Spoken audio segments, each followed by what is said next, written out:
Mateka.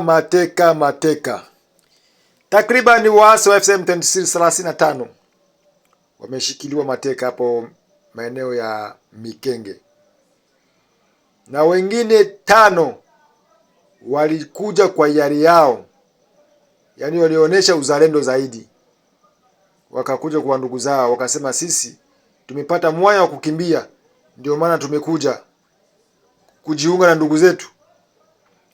Hatuwezi baki kupigana na tumeshapata fursa ya kukimbia.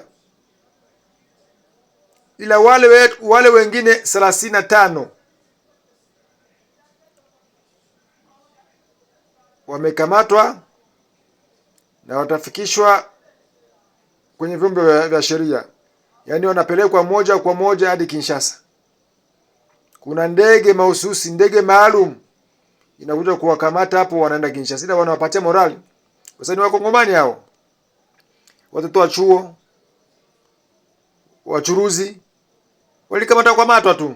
Ila wameshawaambia wakishawatuma kwenye front, msiwe mnapigana kuja kwa ndugu zenu, msiwe mnapigana mkingali watoto wadogo, msije mkapigana.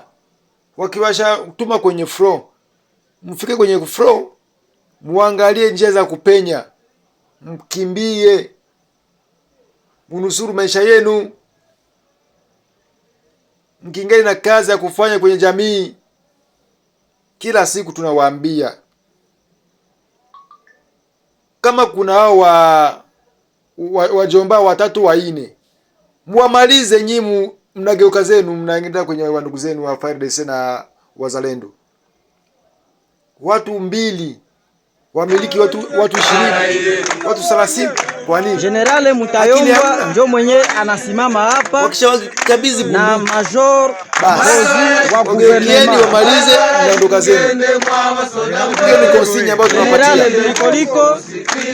Sasa tunajua mko wazalendo, kwenda kwa hiari yenu, kwenda kwa kutekwa na Colonel Girira mateka. Kapitene lazima uwe kwa patriot.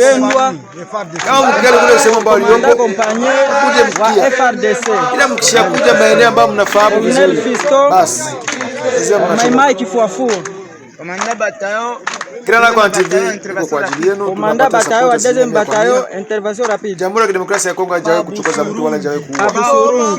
Hii si nyingine. Grand Lac TV.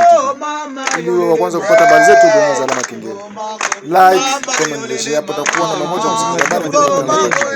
Grand Lac TV.